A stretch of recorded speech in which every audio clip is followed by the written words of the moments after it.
Can I ask you firstly, what does the Commonwealth mean to you?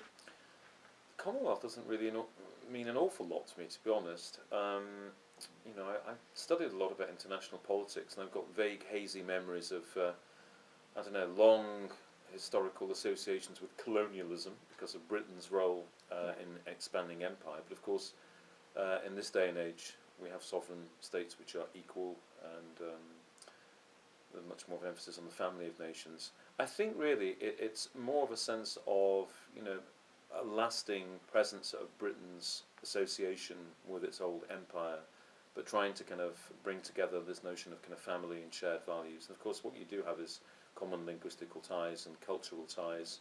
But beyond that, I wouldn't say an awful lot. Right. Now, you personally are a passionate environmentalist. The Commonwealth Conversation, we recently featured a very moving monologue on our website, which was with a lady called Ursula from the Carteret Islands in the South Pacific, and she was talking about how she and many members of her community have had to leave and move to Papua New Guinea because the islands are becoming submerged.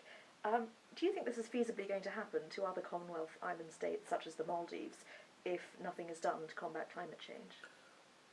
I think it's inevitable. I mean, even if we at Copenhagen capped emissions overnight, because of the inertia of climate change, the emissions of the last 20, 30 years will still have to feed through into the atmosphere. Therefore, some sea level rise, some changes to our climate are, I think, unstoppable. The question is whether we get a grip on that and stop it at that, or whether it becomes really, really dangerous. But so many of these small islands are extremely vulnerable. I mean, even something like a half a metre sea level rise could be extremely difficult. So I think preparations have to be put into place already for discussions about what an environmental refugee is, and that we think well in advance and don't just wait till it happens and then suddenly say, oh my goodness, this is a surprise. Yeah. And I don't want that to sound fatalistic, but I think the people who live on these islands and their policymakers must have to engage with this in a very realistic way. So do you think that climate change therefore should be the number one priority for Commonwealth leaders in the foreseeable future, really, over anything else?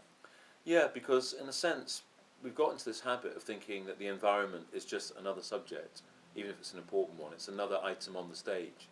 Whereas in fact, the environment is the stage. If you have a world where there's flood and drought and tornadoes and completely unpredictable weather, it's almost impossible to plan or do anything. Yeah. And so the difficulty about this, Al Gore said in his wonderful film, Inconvenient Truth, this is a challenge to our moral imagination. We need imagination because we aren't in that place yet, but we have to see what it might be like. And it's moral because of the fact that we have ethical obligations to people who aren't born yet and to people who we've never met. And these are enormous challenges to us, but I think that they make some of the pressing issues of today rather insignificant by comparison. Now, you're also well known in the United Kingdom as a commentator on religious affairs. Do you think that issues like the environment and climate change can act as a really good catalyst for people of different faiths to unite together? One Muslim friend of mine said to me recently, what's the point in arguing about the battle over the Quran or the Bible if we're both 20 feet underwater? In a sense, it is the great equalising issue. And the fact of the matter is also that some religions have historically, in the last 300 or 400 years, found engaging with this subject difficult.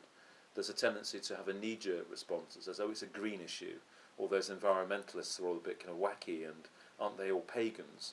And I think, in a sense, what all the religions of the world have got to do is go back to their own basics, their own scriptures, and see that care for God's creation and being in balance with it is an absolutely core part of the DNA of their faith. It's not some extra little additional thing you can tag on. It's absolutely central.